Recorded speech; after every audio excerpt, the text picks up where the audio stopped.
Hello friends, welcome to Namakkal Meera's vlog. இன்றைக்கி போட்டிங்களா எல்லோரும் ஓட்டு கஷ்டப்பட்டு நாங்கள் போட்டு வந்தோம். மார்னிங் போனோம், அது ஏதோ சார்ஜ் சரியாக இல்லைன்னு வெயிட் பண்ணிட்டு இருந்தாங்க. ஸோ அதுக்கப்புறம் ஈவினிங் போனால் கொஞ்சம் ரஷ் இல்லாமல் இருக்கும்னு நினச்சிட்டு ஒரு 4 o'clock போல் போனோம்னா அப்போ பயங்கர ரஷ்ஷாக இருந்தது. அரௌண்ட் 2 hours வெயிட் பண்ணி போட்டுட்டு வந்தோம். ஸோ இது ரொம்ப ரொம்ப முக்கியம் ஓட்டு போடுறது. எல்லோரும் போட்டிருப்பீங்கன்னு நினைக்கிறேன். நிறைய பேர் சில ப்ரோக்ராம்லாம் இருக்குன்னு வெளியூர் போகிறாங்க. கண்டிப்பாக இதை அவாய்ட் பண்ணாமல் போடணும். ஏன்னா ராவணை ஆண்டாலும் எனக்கு ஒரு கவலை இல்லைன்னு இருப்பாங்க. அப்படி இருக்கக்கூடாது. நமக்கு குட் கவர்னன்ஸ் வேணும்னா நம்ம சூஸ் பண்ணணும். இது நம்முடைய ரைட்டு. ஓகேயா? ஸோ அதனால் மத்தியானம் லஞ்ச் இன்றைக்கி சிம்பிள் தான். என்னென்னா ஆனால் டேஸ்டி லஞ்சு. பழசெல்லாம் இருக்கும் இல்லையா, சாம்பார், ரசம், அடி ரசம் அதெல்லாம் ஒன்றா போட்டு கிளறி சாதத்தில் கொஞ்சம் 1 ஸ்பூன் நெய், 2 ஸ்பூன் நல்லெண்ணெய், ஒரு பொடி வச்சுருப்போம் வறுத்து அரைச்சி போடுறது ஃப்ரெஷ்ஷாக கடைசியாக சாம்பார். அந்த மாதிரி ஒரு பொடி 1 ஸ்பூன் போட்டு கிளறி சூப்பராக வத்தல் வடம் தொட்டு சாப்பிட்டோம். அதனால் இப்போ நம்ம அரிசி குருணை கிடச்சது எனக்கு. அதில் உப்புமா செய்யலாம் அப்படின்னு அதனுடைய இதில் மெஷர்மெண்ட்ஸ்லாம் டிஸ்கிரிப்ஷனில் போடுறேன். அரிசி குருணை, துவரம் பருப்பு, மிளகு, சீரகம் இதெல்லாம் உடச்சிட்டு, குருணையாக இருக்கிறதுனால நான் பொடி குருணைனால அப்படியே யூஸ் பண்ணுறேன். இல்லைன்னா எல்லாம் உடச்சிட்டு கடுகு, உளுந்து, தாளித்து மிளகாய், வரமிளகாய், பச்சை மிளகாய், கொஞ்சம் பெருங்காயம், தேங்காய். தாளிக்கிறது தேங்காய் எண்ணெயில் செய்ய ரொம்ப நல்லாயிருக்கும். நான் கொஞ்சம் தேங்காய் எண்ணெய், கொஞ்சம் கடலை எண்ணெய் கலந்து செஞ்சேன். லாஸ்ட்டாக 1 ஸ்பூன் நல்லெண்ணெய், கடைசியாக தேங்காய் கொஞ்சம் போட்டு கருவேப்பிலை போட்டு இறக்க வேண்டியது தான். 1க்கு 2.5 தண்ணி வச்சுருக்கேன். ஸோ நம்ம ரைஸ்க்கு வைக்கிறத விட கொஞ்சம் குறைச்சி வச்சுருக்கேன். ஸோ மணக்க பாருங்கள், நம்ம சூப்பராக பார்க்கவே அழகாக இருக்குது. வாசம் கமாலிக்குது. ஸோ இதை டிஸ்கிரிப்ஷன் நான் சொல்கிறேன் எப்படின்னு. இன்க்ரீடியன்ஸ் எல்லாம் அளவெல்லாம் போடுறேன். கொஞ்சம் எண்ணெய் கூட ஊற்றினா தான் இதெல்லாம் நல்லாயிருக்கும். ஈஸியாக நீங்கள் கிளறவே வேண்டியதில்லை. குக்கரில் எப்படி செய்கிறதுன்னு சொல்கிறேன். ஓகேங்களா? ஸோ 4க்கு 1 துவரம் பருப்பு அந்த ரேஷியோவில் போட்டுக்கோங்க. நான் துவரம் பருப்பையும் ஒரு 1.5 ஸ்பூன் மிளகு, 1 ஸ்பூன் சீரகம் போட்டு அரைச்சிருக்கேன். மிக்சியில் ஒரு ஓட்டு நைஸாக அரைக்காமல் 1 2 உடச்சி தாளித்ததில் கடுகு, உளுந்து, வரமிளகாயெல்லாம் போட்டு மெயினாக தேங்காய் எண்ணெய் தாளிக்கிறது தான் வாசம். பாருங்கள் எவ்வளோ அழகாக உதிராக வந்திருக்கு. நல்லாயிருக்கு இல்லையா? தெரியுதா உங்களுக்கு எப்படின்னு? குழையும் இல்லை, கணக்காக உதிராக வந்திருக்கு. 1க்கு 2.5 தண்ணி கணக்கு வச்சுக்கோங்க. ஸோ மிளகு, சீரகம் வாசத்தோட பெருங்காயம், தேங்காயும் போட்டு வறுத்துட்டு ஒரே ஒரு பச்சை மிளகா, 2 வரமிளகா போட்டிருக்கேன். இது 2 டம்ளர் அரிசிக்கு இந்த மாதிரி அளவு. உப்பு போட்டு அவ்வளோதான். ரொம்ப ரொம்ப ஈஸியாக செய்ய வேண்டியது. வெயிட் போட்டு ஒரு ஸ்லோ பண்ணி சவுண்ட் வந்தோன்னா ஸ்லோ பண்ணிவிட்டு 5 minutesல ஆஃப் பண்ணோம். ஸோ இப்போ இதுக்கு தொட்டுக்க கத்திரிக்காய் கொச்சும்பாங்க. இன்றைக்கி எங்கள் வீட்டில் தேங்காய் சட்னி தான் இருக்குது. ஸோ அது தேங்காய் சட்னியோடு சாப்பிட்றோம்.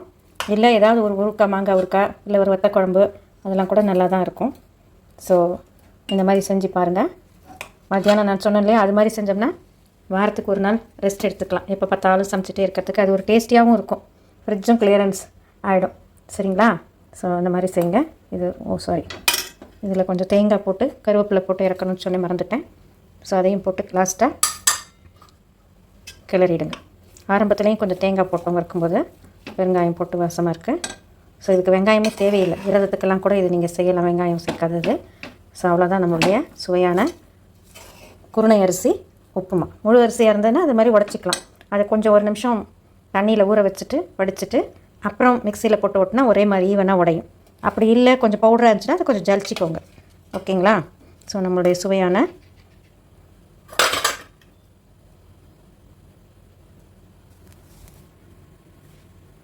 டேஸ்டி அரிசி உப்புமா ரெடி. கடகடன் செஞ்சிடலாம். டேஸ்ட் எப்படி இருக்குன்னு பார்க்கலாம்.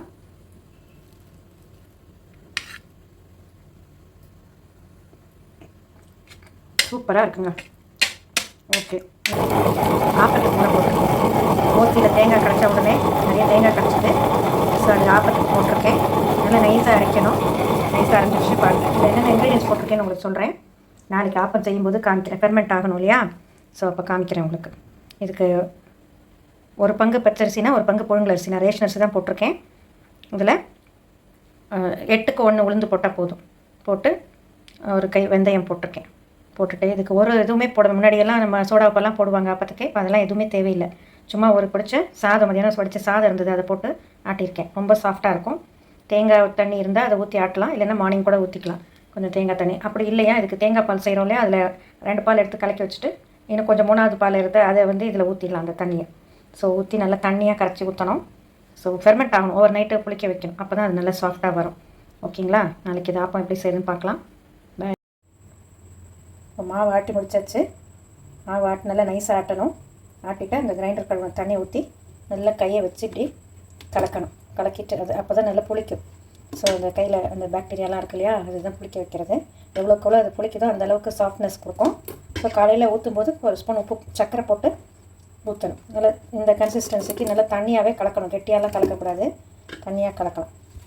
ஓகேயா? அதுக்கு தேங்காய் பால் நல்லாயிருக்கும். சட்னி, மினி சட்னி, தேங்காய் சட்னி, இல்லை ஆனியன் சட்னி, அதெல்லாம் சாப்பிட்லாம். சில பேர் குருமா வைப்பாங்க, அப்போதுக்கு அதுவும் நல்லா தான் இருக்கும் காம்பினேஷன்.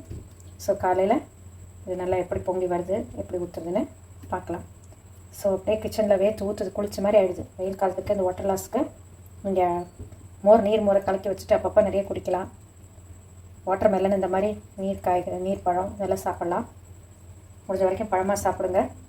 எதுவுமே ஜூஸ் போட்டு சர்க்கரை போட்டு போனால் அப்படியே ஜூஸ் போட்டால் கூட அப்படியே குடிக்கலாம், சர்க்கரையெல்லாம் போடாமல். ஸோ நம்ம அதை வடிகட்டி அதெல்லாம் நார்ச்சத்தெல்லாம் போயிடும். ஸோ ஆரஞ்சுன்னா அப்படியே முழுசாக சாப்பிடுங்க. Okay bye. Channel like, share and subscribe. 65% தான் தமிழ்நாட்டில் ஓட்டு வந்திருக்குங்கிறாங்க. ரொம்ப சேடாக இருக்குது. எல்லோரும் இனிமேலாவது திருந்தி நம்மளை யார் ரூல் பண்ணுறாங்களோ அவங்க கரெக்டாக இருக்கணும்னா நம்ம ஒழுங்காக அதை நம்ம ரைட்ஸை யூஸ் பண்ணிக்கணும். பாய். நிறைய ஹோட்டல்லாம் கூட இந்த மை காமிச்சோம்னா அதுக்கு ஏதாவது டிஸ்கவுண்ட் தரேன், 10% அந்த மாதிரி சில இதெல்லாம் முன்னாடியே தந்தாங்க. இந்த வருஷமும் சில அனௌன்ஸ் பண்ணியிருக்காங்க. ஸோ அதை அவைல் பண்ணிப்போங்க. ஸோ அவங்க அந்த பெட்ரியாட்டிசம் காமிக்கிறாங்க. நல்ல ஜெஸ்டர் தான் அது, அதை யூஸ் பண்ணிக்கலாம். ஓகே. ஸோ நமக்கே அந்த புரிதல் வரணும், ஓட்டு எதுக்காக போடணுங்கிறது.